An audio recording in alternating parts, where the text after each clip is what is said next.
جب وہ دونوں کھانا کھا چکے تو منکانہ نے اس کی اچانک آمد کی وجہ دریافت کی۔ کونئی خان کافی دیر سے لفظوں کو ترتیب دینے کی کوشش کر رہا تھا کہ بات کا سلسلہ کہاں سے شروع کرے۔ اس نے بڑے غور تکیے سے ٹیک لگاتے ہوئے اسے مختصر لفظوں میں متی الدین کے بارے میں بتایا۔ اس کے بعد اس نے اپنی بیٹی کی وابستگی کا بھی ذکر کیا۔ منکانہ بھی ایک مسلمان سے نواسی کا تعلق سن کر سناٹے میں آ گیا۔ جب برکئی خان کے بھرے دربار کا سلوک کونئی خان نے بیان کیا تو منکانہ جل بھون کر رہ گیا۔ وہ برکئی خان کی بڑی عزت کرتا تھا، مگر اپنے خاندان پر وہ کسی بھی حملے کو برداشت کرنے کی سخت نہیں رکھتا تھا۔ کونئی خان نے اسے اپنے پھینکے ہوئے تیر کے بارے میں بھی آگاہ کر دیا اور نور الدین کے ہاتھوں برکئی خان کو ذلیل کرانے کا بھی منصوبہ اس کے سامنے رکھ دیا۔ جب کونئی خان اپنی کہہ کر خاموش ہو گیا تو منکانہ بولا، کونئی خان، مجھے تمہارے ساتھ پوری ہمدردی ہے، تم مجھے ہمیشہ اپنے ساتھ ہی پاؤ گے۔ برکئی نے تمہاری بیٹی پر نہیں بلکہ میری نواسی پر انگلی اٹھائی ہے، اس کی انگلی کے جواب میں پورا ہاتھ توڑ دینا ہی خان مردانگی ہے۔ میں ابھی تک یہ سمجھ نہیں پایا کہ تمہیں فوری طور پر میرے پاس آنے کی ضرورت کیوں پڑی۔ آپ شاید میرا مقصد نہیں سمجھ پائے۔ میرا یہاں آنے کا ایک ہی مطلب ہے کہ آپ کسی بھی صورت یہ اقرار نہیں کریں گے کہ متی الدین کو بھی سرخوں نے اغوا کیا تھا۔ جب چڑھائی کا قضیہ ابھرے گا تو اسے عبادت شب خون کے آغاز کا شوشہ قرار دیا جائے گا۔ سردار دغ بجئی خان اپنی خواہش کی تکمیل کے لیے بغاوت کر کے منگولیانہ قوانین کو توڑنا چاہتا تھا، اس لیے برکئی خان کے حملہ کی نوبت آئی۔ اس سے تمہیں کیا فائدہ ہوگا؟ اس میں ہی تو میرا فائدہ ہے۔ جب نور الدین بھرے دربار میں برکئی خان پر الزام لگائے گا کہ وہ اس کے بیٹے کا ہتھیارہ ہے تو برکئی خان ثبوت میں آپ کا نام لے گا کہ سرخوں نے متی الدین کو اغوا کر لیا تھا، اس نے اسے قتل نہیں کیا تو آپ کو طلب کیا جائے گا اور تصدیق مانگی جائے گی۔ اگر آپ اس موقع پر تمام وقوع سے منکر ہو جاتے ہیں تو برکئی خان مجرم بن جائے گا۔ اس کے پاس دوسرا کوئی ثبوت نہیں ہے کہ وہ یہ ثابت کر سکے کہ متی الدین کو اس نے نہیں قتل کیا۔ رہا ازکئی قبیلے کا تعلق تو وہ میں سنبھال لوں گا، انہیں بھی سرخوں کے گھر میں ڈاکہ ڈالنے کی سزا ملنی چاہیے۔ بس ایک چھوٹا سا پیغام آپ کی جانب سے انہیں پہنچ جانا چاہیے۔ منکانہ نے چھوٹا سا کہا لگایا۔ وہ کونئی خان کی فتنہ انگیزی کو اب پوری طرح سمجھ پایا تھا۔ کونئی خان اس کے کہے پر مطمئن دکھائی دینے لگا۔ وہ سوچ رہا تھا کہ اب برکئی خان کیسے بچ سکے گا۔ ناظرین، دوسرے روز صبح کے وقت جمال الدین المرہی کو پابائے زنجیر نجم الدین ایوب کے سامنے پیش کیا گیا۔ وہ ابھی تک اپنے خاص شاہی کمرے میں ہی تھا۔ طبقہ عمرا نے جہاں اسے بہت سی توقعات وابستہ کر رکھی تھیں، وہیں وہ تمام معاملے جلد از جلد نپٹانے کے خواہش مند تھے۔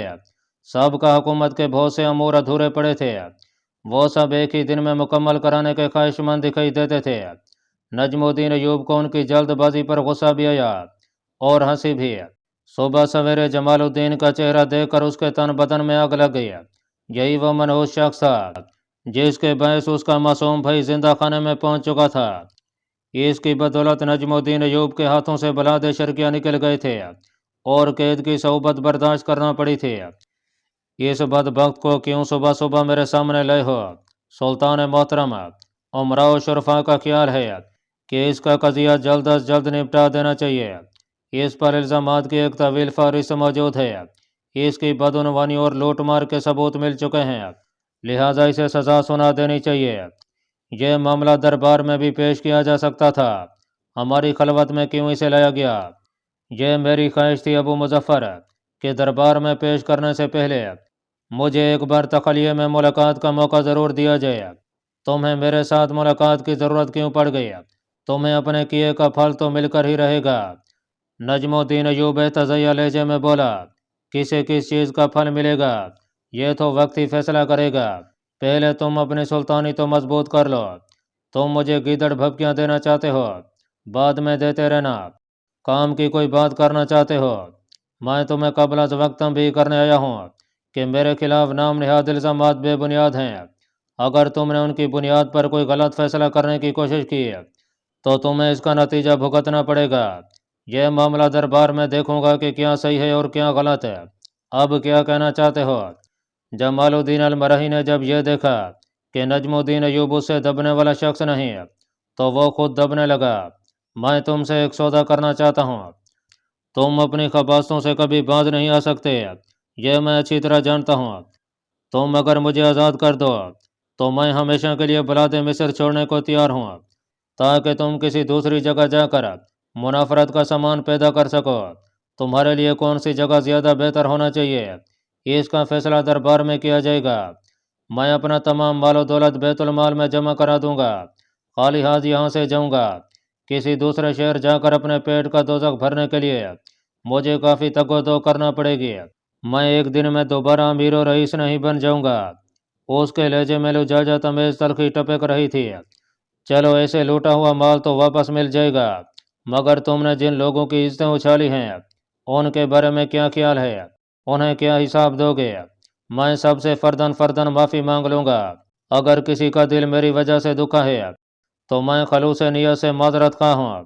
میں نے تمہاری وجہ سے جو دن قید کی صحبت میں گزارے ہیں ان کا کیا ہوگا؟ آپ تو سلطان ہیں، کھلے ظرف کا مظاہرہ کیجیے۔ اس کے لہجے میں یکا یک احترام اود کر آیا۔ فیصلہ دربار میں ہی سنایا جائے گا، اسے واپس لے جاؤ۔ نجم الدین ایوب کے چہرے پر مسکان پھیلنے لگی۔ وہ اس کی منت و سماجت سے قلبی طمانینت محسوس کر رہا تھا۔ نجم الدین ایوب نے قاہرہ میں بلاد مصر کی عنان سنبھالنے کے بعد 29 ذی القعدہ 637 ہجری کو بلاد مصر کے دارالحکومت قاہرہ میں اپنا پہلا دربار منعقد کیا۔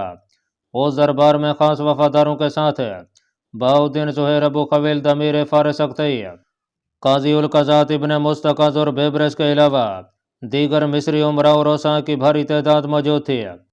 پہلے نجم الدین ایوب کی تعریف و توصیف میں درباری امراء قصائد پیش کرتے رہے۔ بعد ازاں نجم الدین ایوب نے حمد و ثنا سے اپنے خطاب کا آغاز کیا۔ اس نے بلاد مصر کے پیچیدہ معاملات کو خوش اسلوبی سے حل کرنے اور صلیبی دشمنوں سے نبٹنے کا عہد کیا۔ اس نے تمام تر مساعی جمیلہ سے ایوبی سلطنت کے بکھرے ہوئے شیرازے کو یکجا کرنے کے عزم کا اظہار کیا۔ اس کے لہجے میں اولوالعزمی اور شجاعت کی جھلک نمایاں تھی، جسے امرائے مصر محسوس کیے بنا نہ رہ سکے۔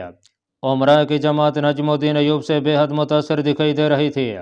جب نجم الدین ایوب نے اپنا خطاب مکمل کیا تو قاضی القضات ابن مستقد نے آگے بڑھ کر اس کا ہاتھ چوم لیا اور اس کے لیے ملک الصالح کا لقب تجویز کیا۔ امرائے مجلس کی اس لقب کی تائید میں آوازیں گونج اٹھیں۔ نجم الدین ایوب نے اعتراض کیا کہ یہ لقب اس کے چچا کا ہے، مگر ان کے پرزور اصرار پر نجم الدین ایوب کو اسی لقب کو اپنے لیے منتخب کرنا پڑا۔ اب وہ ملک الصالح نجم الدین ایوب ہو گیا تھا۔ دربار میں اس کے حق میں نعرہ بازی کی گئی، جسے اس نے سخت ناپسند کیا، اور اللہ تعالیٰ کی ذات کی تعریف و توصیف کے علاوہ کسی قسم کی نعرہ بازی کو ممنوع قرار دے دیا۔ یہ شاہی دربار تمام دن مختلف مصروفیات کے ساتھ جاری رہا۔ دوسری مسلمان ریاستوں سے مبارکباد کے پیغام موصول ہوتے رہے۔ شام کے وقت والی قرآن ابو نصر داؤد کے قاصد نے نجم الدین ایوب کے حضور میں پیش ہو کر والی حوران ابو نصر داؤد کی جانب سے مبارکباد کا پیغام سنایا، اور پھر نوید سنائی کہ اللہ تعالیٰ نے والی حوران کو یہ شرف بخشا کہ وہ صلیبیوں کو سبق سکھا سکے۔ بحکم باری تعالیٰ اس نے شاہ یروشلم فریڈرک کو عبرتناک شکست سے دوچار کر کے بیت المقدس واپس لے لیا ہے۔ اب شاہ فریڈرک بلاد فلسطین میں جائے پناہ تلاش کر رہا ہے۔ یہ اس کی خوش قسمتی تھی کہ وہ صحیح وقت پر فرار ہونے میں کامیاب ہو گیا، ورنہ اسے پابہ زنجیر زندہ خانے کی ہوا کھلائی جاتی۔ اس خوشخبری نے نجم الدین ایوب کو بے حد مسرور کیا۔ اس نے قاصد کے لیے اعلیٰ پوشاک اور بھاری انعام کا اعلان کیا، اور والی حوران ابو نصر داؤد کے لیے نیک تمناؤں کے ساتھ خاصی بڑی رقم روانہ کرنے کا حکم دیا، تاکہ یروشلم میں ہونے والے نقصانات اور تخت و تاراجی کا بھرپور مداوع کیا جا سکے۔ یروشلم گزشتہ 8 برس سے صلیبیوں کے رحم و کرم پر تھا۔ انہوں نے اسے بنانے کی بجائے بے حد اجڑا تھا۔ مسلمان 8 برس سے ان کے تسلط میں رہے تھے۔ یہ صلیبیوں کے لیے بڑی تکلیف دہ اور سخت چوٹ تھی۔ ان کا مرکز ان کے ہاتھوں سے نکل گیا تھا۔ ٹیمپلرز اور ہاسپٹلر جیسے خونخوار گروہوں کی موجودگی میں یروشلم کا ہاتھ سے نکل جانا ان کے لیے ڈوب مرنے کا مقام تھا۔ ناظرین، تیسرے روز دن چڑھے کونئی خان نور الدین کے پاس چلا آیا۔ اس کی آنکھیں سرخ ہو رہی تھیں۔ وہ گزشتہ رات میں سرخوں کے قبیلے سے واپس لوٹا تھا، اس لیے اس کی نیند پوری نہیں ہو پائی۔ نور الدین نے اس کا چہرہ دیکھا تو وہ بجھ سا گیا۔ کونئی خان اسے جو کچھ چاہتا تھا اسے انجام دینے کے لیے نور الدین ذہنی طور پر تیار نہیں تھا۔ وہ گزشتہ 2 دن سے کنئی خان کی باتوں پر غور کر رہا تھا۔ اسے برکئی خان سے ایسی کسی حرکت کی توقع نہیں تھی۔ دوسرا، اس کی عمر کا تجربہ و مشاہدہ اس کے قدم روک رہا تھا۔ وہ چہروں کو پڑھنے کے فن سے بھی آشنا تھا۔ جب وہ ترکستان میں تھا، وہاں بھی شاہی درباری عہدیدار اس کے پاس آیا کرتے تھے۔ اس کے سامنے اپنی کالی کرتوتوں کی داستانیں یوں مزے لے لے کر سنایا کرتے تھے جیسے انہوں نے حقیقتاً کوئی بڑا مرکہ سر کیا ہو۔ شاید اس بات کی سزا انہیں قدرت کی جانب سے ملی کہ ان کی زمین کو منگولوں کے گھوڑوں تلے روند ڈالا گیا، ان کے عالیشان محل نما گھروں کو نظر آتش کیا گیا، ان کے بیٹوں کے سر ان کے سامنے تھالوں میں رکھ کر پیش کیے گئے۔ نور الدین نے یہ سب کچھ اپنی آنکھوں سے تو نہیں دیکھا تھا، مگر اس طرح کی لرزہ خیز داستانیں ضرور سنی تھیں، اور چنگیز خان کے تعمیر کردہ کھوپڑیوں کے مینار آج بھی اس کے ذہن میں تازہ تھے۔ کونئی خان اس کے ہمراہ مہمان خانے چلا آیا۔ نور الدین خیالوں میں الجھا اس کے چہرے پر کسی ایسے سراغ کو تلاش کرنے کی کوشش میں تھا جس سے وہ اس کے عزائم کی بھنگ پا لیتا۔ نور الدین، کونئی خان بھری ہوئی آواز میں گویا ہوا، میں کل نہیں آ سکا، اس کے لیے سخت معذرت خواہ ہوں۔ دراصل کل میں یہاں موجود نہیں تھا۔ برکئی خان کے انکشاف اور اپنی بات کی تصدیق کے لیے میں سرخوں کے قبیلے گیا تھا۔ میں نہیں چاہتا تھا کہ آنے والے کل میں مجھے کوئی سبکی اٹھانا پڑے۔ میں ہر طرح سے مکمل جانچ پڑتال اور سوچ و بچار کے بعد ہی کوئی قدم اٹھانے کا عادی ہوں۔ مجھے سرخوں کے قبیلے میں یہ جان کر ذرا بھی حیرت نہیں ہوئی کہ انہوں نے کبھی کسی مسلمان فرد کو قیدی نہیں بنایا، بلکہ وہ میرے استفسار پر حیران و پریشان ہو رہے تھے۔ برکئی خان کے حوالے سے میں نے ان سے پوچھا کہ اس نے گزشتہ دنوں جو حملہ کیا تھا اس کی وجہ کیا تھی، تو انہوں نے وضاحت کی کہ وہ حملہ سابق مردہ سردار دک بزئی خان کی عظیم منگولیانہ سلطنت کے خلاف بغاوت کا نتیجہ تھا۔ میں ابھی مزید کوشش کر رہا ہوں کہ تمام علاقوں سے کامل تصدیق کر لوں کہ متی الدین کے بارے میں انہیں کسی بات سے آگاہی ہو۔ نور الدین اس کی بات سن کر الجھ گیا۔ اس کے لہجے میں بناوٹ و تسنا نہیں تھا، اس کا چہرہ اس بات کا منہ بولتا ثبوت تھا کہ وہ واقعی کسی تنگ درد میں مصروف رہا ہے۔ وہ جس بات کی نفی پر خود کو آمادہ کیے ہوئے تھا وہ آہستہ آہستہ سچائی میں بدلنے لگی۔ وہ زمانہ شناس تو تھا ہی، مگر ایک شفیق باپ بھی تھا۔ میں تمہارا بے حد شکر گزار ہوں کہ تم مجھے سے ناپسندیدہ شخص کے لیے اتنی مشقت میں مبتلا ہو، مگر میرا دل اب اس سرزمین سے اٹھ سا گیا ہے۔ یہاں میں اپنا بیٹا کھو چکا ہوں۔ میں چند دنوں تک اپنے یال کے ساتھ یہاں سے واپس لوٹ جاؤں گا، یہ رب جلیل کی مرضی ہے۔ بار کے میں یہ بھی نہیں چاہوں گا کہ اپنے بیٹے کا کسی سے انتقام لوں۔ نور الدین نے اپنا پہلو بچانا چاہا، جس پر کونئی خان پریشان سا ہو گیا۔ جادوانی آسمان کی قسم، میری برکئی خان سے کوئی دشمنی نہیں۔ کونئی خان اس کے فیصلے پر تڑپ کر بولا، تم میرے جذبات کی توہین کرنے کے ساتھ ایک ظالم کو اس کے کیے کی سزا نہ دے کر گناہ عظیم کے مرتکب بھی ہو رہے ہو۔ تم یہ اچھی طرح جانتے ہو میں منگول سپاہی رہا ہوں، میں نے ساری زندگی مسلمانوں کا خون بہایا ہے، مگر میں عمر کے اس حصے میں پہنچ گیا ہوں جہاں مجھے اپنے کیے پر سخت ندامت ہو رہی ہے۔ شاید اس لیے میں تم جیسے کمزور مسلمان کا ساتھ دے رہا ہوں۔ تم مجھ سے پشیمانی و پچھتاوے کی گہری دلدل سے نکلنے کا موقع مت چھینو۔ تم یہ بات بھی جانتے ہو کہ مجھے تم سے یا تمہارے بیٹے سے کوئی غرض نہیں، حالانکہ مجھے اپنے منگول بھائی کی طرفداری کرنا چاہیے، مگر میں اس کی مخالفت کر رہا ہوں، صرف اپنے ضمیر پر لدے بھاری بھرکم بوجھ کے خاتمے کے لیے۔ جادوانی آسمان کے لیے ایسا ظلم مجھ پر مت ڈھو۔ اس کے لہجے میں بلا کا درد اود کر آیا تھا، چہرے پر ندامت کے آنسو بہتے دکھائی دینے لگے۔ نور الدین اس کی حالت دیکھ کر بے چین سا ہو گیا۔ وہ ابھی تک یہی تصور کیے ہوئے تھا کہ وہ برکئی خان سے کوئی درینہ عداوت رکھتا ہے اور اسے ڈھال بنا کر اپنا مقصد پانا چاہتا ہے، مگر اس کی بات سن کر وہ دم بخود سا رہ گیا تھا۔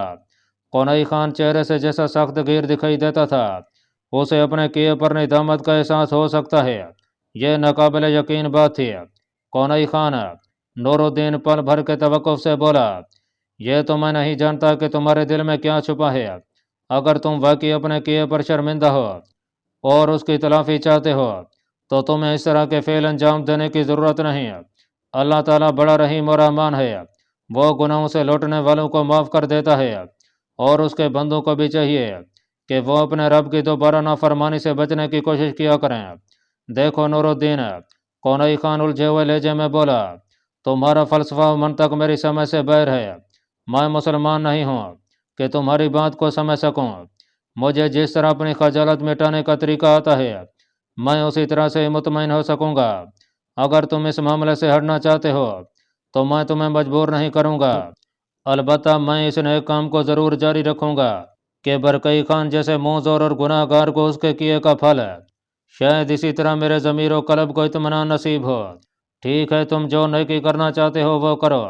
اگر تمہاری تشنگی میرے سبب بجھ سکتی ہے اور تم اپنے گناہوں کا بوجھ کچھ کم کر پاؤ تو میں تمہاری اس معاملے میں ضرور مدد کروں گا۔ تم کل چلے آنا، میں تمہارے ساتھ کوتوالی چلوں گا۔ میں برکئی خان کے خلاف اپنا مقدمہ درج کر دوں گا۔ باقی تمہاری ذمہ داری ہے کہ تم کس طرح اپنا احساس گناہ مٹا پاتے ہو۔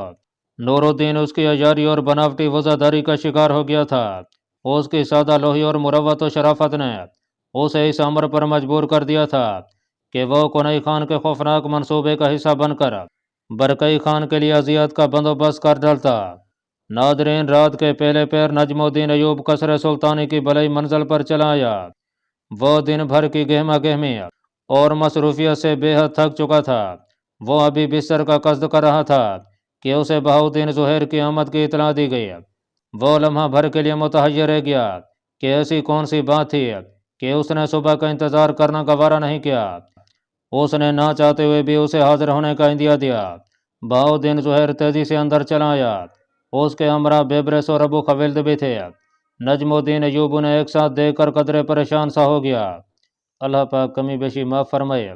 اللہ آپ کا حامی و ناصر ہو، آمین۔